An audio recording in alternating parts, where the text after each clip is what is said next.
Thank you, Chair Hassan, for holding this hearing. Appreciate those of you who are here today to educate us and inform us as to what steps might be taken to reduce the tragedy of fentanyl in our country and, frankly, globally.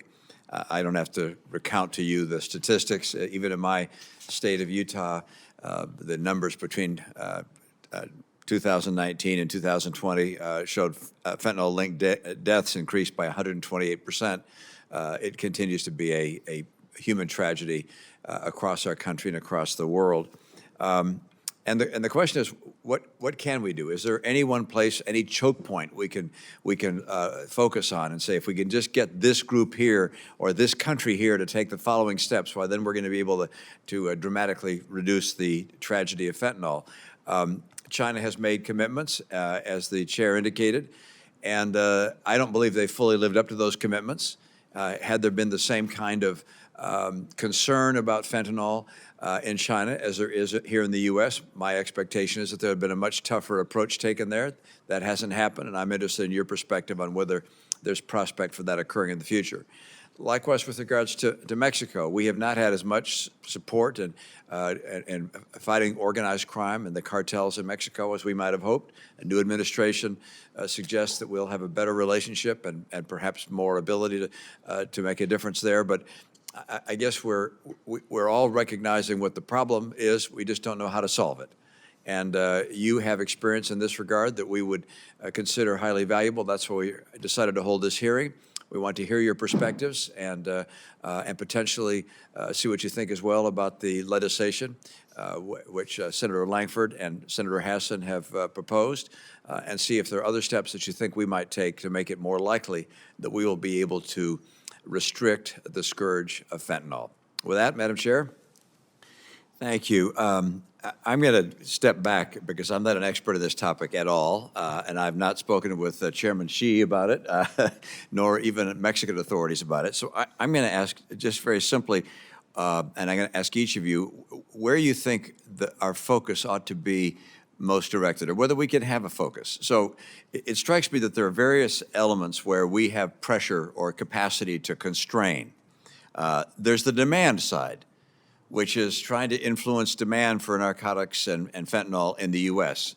That strikes me as a very difficult task to take on, finding a way to reduce demand in the U.S. But that's one possibility. The next is the border, which is to make a very aggressive effort to secure the border electronically with monitoring systems to evaluate what's coming across the border. And the reason I think it's difficult is because it can come, of course, by people carrying product over. It's not a very heavy product. It's small. It can come in through the mail. It can come by aircraft. It can come by ship. So the border strikes me as a very difficult one to substantially restrict the flow. Then there are the cartels. Going after the cartels. Ending organized crime is something we've been trying to do since the 1930s or probably before that. And so I wonder whether we're going to be able to stop organized crime in Mexico. The next one is precursors, going after the precursors that are coming from China. And I don't know how easy it is to make the precursor, how effective China might be in cutting off the development precursor.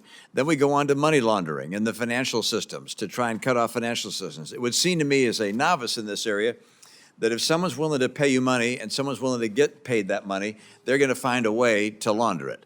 And we can try and stop all sorts of vehicles to make it easy, but ultimately buyers and sellers are going to be able to complete a transaction. So as I look at those, I wonder which are the ones we should focus on? What's the one or two that is going to be most effective in being able to reduce the scourge of fentanyl in our country? And I'll start in the center here with Ms.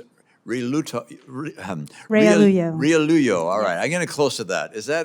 What is the origin of that name? Filipino. Filipino, yes. All right. Excellent. Please, do you have a thought on that? Sure. So you've actually taken a look at the entire business cycle. As we were taught at Harvard Business School, you got to figure out how your efficiencies are. One of the greatest challenges is the actual effectiveness in terms of addiction of the pill, as well as the profit margin. So one of the estimates now is that it costs 30 cents in a Mexican lab to produce a fentanyl-laced pill that is being sold in Navy Yard right in front of the Nats Stadium at $10 to $15 to $20 here in the DC area. So that's already a very hefty, that's a reason to now switch to synthetic drugs if you're a trafficker. And then also, it's harder to detect. And our DEA colleagues know this, as opposed to other plant-based drugs that have scents.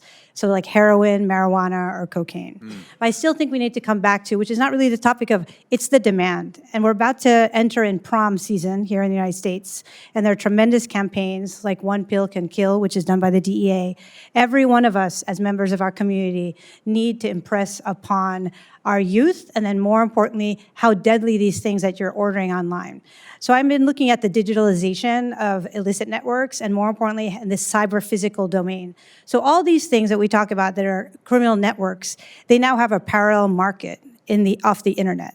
And a lot of it has to do with these social media platforms where they literally, young people, exchange with a trafficker. There's no words. It's just the use of emojis and amounts and numbers. So it's their own language, but more importantly, we as parents and as educators are not watching what our kids are doing online.